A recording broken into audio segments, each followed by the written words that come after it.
Hello friends, कैसे हैं आप लोग। फ्रेंड्स, आज मैं आपसे बात करूंगा इस वीडियो में वेरॉक इंजीनियरिंग लिमिटेड के बारे में। जी हाँ, वेरॉक इंजीनियरिंग की बात करें तो आज की डेट में शानदार रिटर्न्स इस स्टॉक ने निकाल कर दिए हैं और आज सिंगल डे स्टॉक में 13 से 15% के आसपास की शानदार तेजी देखने को मिली है।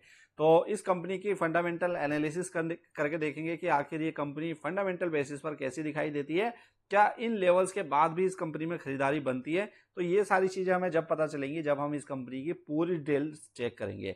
तो पूरी डिटेल चेक करने के लिए आपको पूरी वीडियो भी देखनी होगी। तो वीडियो अगर अच्छी लगे आपको लाइक करना मत भूलेगा। साथ में अगर आपने अभी तक चैनल को सब्सक्राइब नहीं किया है तो सब्सक्राइब कर लीजिए, क्योंकि ऐसी इन्फॉर्मेशन हम आपके लिए डेली बेसिस पर लेकर आते रहते हैं। तो चलिए बात कर लेते हैं वेरॉक इंजीनियरिंग की। तो देखिए, वेरॉक इंजीनियरिंग की डिटेल मैंने आपके सामने लगा ली है। अब देखिए, कंपनी का करंट प्राइस आप देखें 606 रुपए के आसपास हमें करंट प्राइस कंपनी का देखने को मिल जाता है और आज की डेट में 13% के आसपास की शानदार तेजी, जिस टाइम पर ये वीडियो बना रहा हूं 13% के आसपास की शानदार तेजी स्टॉक में हमें देखने को मिल रही है।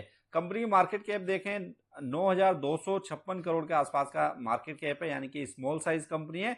बुक वैल्यू की बात करें 98 के आसपास की बुक वैल्यू हमें दिखाई देती है। तो बुक वैल्यू से 6-7 गुना स्टॉक ऑलरेडी हो चुका है। अब देखिए 52 वीक हाई देखेंगे 717 रुपए के आसपास का 52 वीक हाई आपको दिखाई देगा। 52 वीक लो की बात करें 382 के आसपास 52 वीक लो भी हमें स्टॉक में देखने को मिल जाता है। आरओसी की बात करें 17% के आसपास है।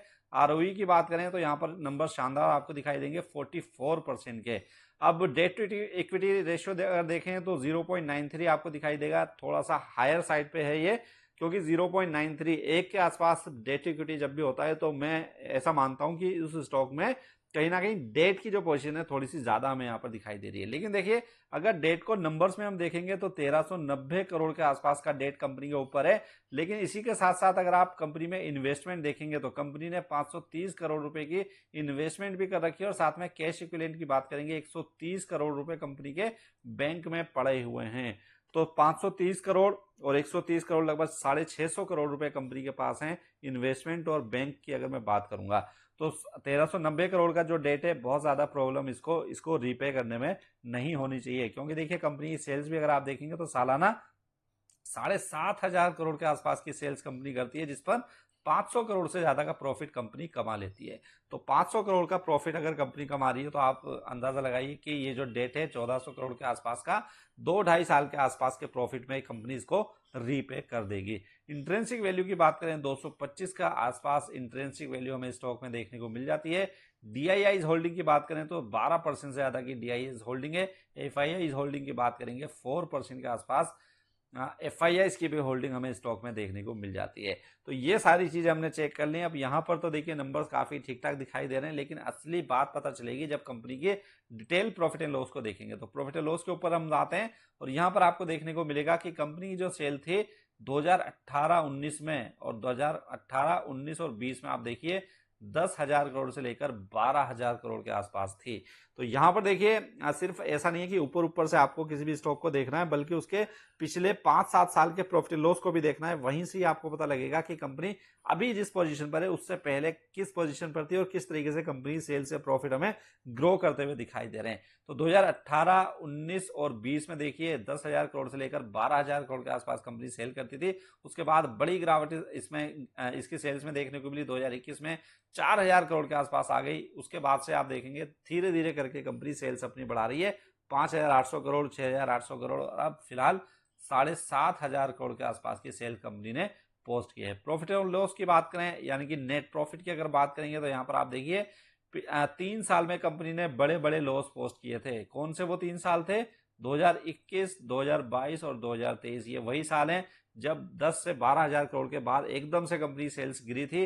तो कंपनी के जो खर्चे थे वो उस तेजी से नहीं कम हो पाए, जिसके चलते कंपनी ने बड़े बड़े लॉस यहाँ पर पोस्ट किए। 629 करोड़ का 629 करोड़ का लॉस पोस्ट किया, 1100 करोड़ का लॉस पोस्ट किया और 800 करोड़ के आसपास का लॉस पोस्ट किया। अब देखिए यहाँ पर मार्च 2024 में कंपनी को 500 करोड़ के आसपास का प्रॉफिट हो रहा है और पिछले 12 महीने की बात करेंगे तो पिछले 12 महीने में भी इतना ही प्रॉफिट हमें यहाँ पर देखने को मिल रहा है। तो एक चीज तो है, कंपनी की सेल्स में और प्रॉफिट में बहुत ज्यादा फ्लक्चुएशन हमें देखने को मिल रही है। एकदम से कंपनी की सेल्स बढ़ती है और एकदम से कंपनी की सेल्स कम भी हो जाती है। और इसी तरीके से 300-400 करोड़ कंपनी इससे पहले देखिए प्रॉफिट कमाती थी, लेकिन अचानक से 600 करोड़, 1100 करोड़ के आसपास का लॉस हुआ और अब दोबारा से 500 करोड़ के आसपास का प्रॉफिट कंपनी कमाती हुई दिखाई दे रही है। तो फ्लक्चुएशन कहीं ना कहीं आपको प्रॉफिट एंड लॉस में देखने को मिलेगी। अब देखिए कंपनी के रेशियोज के ऊपर नजर डालेंगे तो यहाँ पर आपको देखने को मिलेगा कि डेटर्स के जो डेज हैं ये काफी ठीक है, क्योंकि 24 दिन के अंदर अंदर ही डेटर्स से पैसा कंपनी के पास आ जाता है। तो जब भी देखिए 20-25 दिन में जिस भी कंपनी का डेटर्स से पैसा आ जाता है तो उसको मान के चलते हैं कि कैश फ्लो काफी ठीक ठाक है कंपनी के पास, क्योंकि डेटर्स से टाइम से पैसा कंपनी के पास आ जाता है। आरओसी की बात करें तो देखिए करंट में 18% के आसपास है, लेकिन इससे पहले अगर आप देखेंगे पिछले 3-4 साल से लगातार कोई खास परफॉर्म स्टॉक ने नहीं करा था, जिसके चलते आरओसी या आरओई की बात करेंगे तो कोई खास नंबर्स वहां पर हमें पिछले 3 साल में नहीं देखने को मिले हैं। अब देखिए शेयर होल्डिंग पैटर्न के ऊपर नजर डालें तो प्रमोटर्स के पास 75% के आसपास की हिस्सेदारी है। एफआईआईज और डीआईआईज मिलाकर यहाँ पर करीब 17% के आसपास की हिस्सेदारी रखते हैं, और पब्लिक शेयर होल्डर्स के पास सिर्फ 8% के आसपास की हिस्सेदारी हमें देखने को मिल जाती है।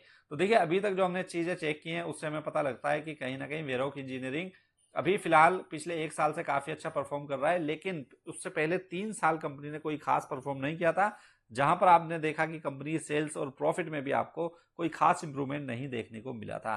तो फिलहाल अगर मैं बात करूं तो देखिए आज की इस बड़ी तेजी में मैं आपसे बोलूंगा कि बहुत ज्यादा जल्दबाजी आपको इसमें खरीदारी की नहीं करनी चाहिए, क्योंकि देखिए बहुत ज्यादा फ्लक्चुएशन है कंपनी की सेल्स में भी प्रॉफिट में भी। तो जब एक बार ये आपको स्टेबल होते हुए दिखाई दें तो उसके बाद ही आप इसमें कोई इन्वेस्टमेंट कीजिएगा। तो फिलहाल के लिए मैं आपसे बोलूंगा कि स्टॉक में बहुत ज्यादा आपको खरीदारी नहीं करनी चाहिए, क्योंकि बहुत ज्यादा फ्लक्चुएशन है। अगर मान लीजिए 1-2 क्वार्टर कंपनी के बुरे चले जाते हैं तो उसके बाद इस कंपनी के शेयर प्राइस में हमें गिरावट भी देखने को मिल सकती है। तो उम्मीद करता हूं आपको ये वीडियो अच्छी लगी होगी। वीडियो अच्छी लगी तो इसको लाइक करना मत भूलिएगा। मिलते हैं नई वीडियो में, जब तक के लिए गुड बाय।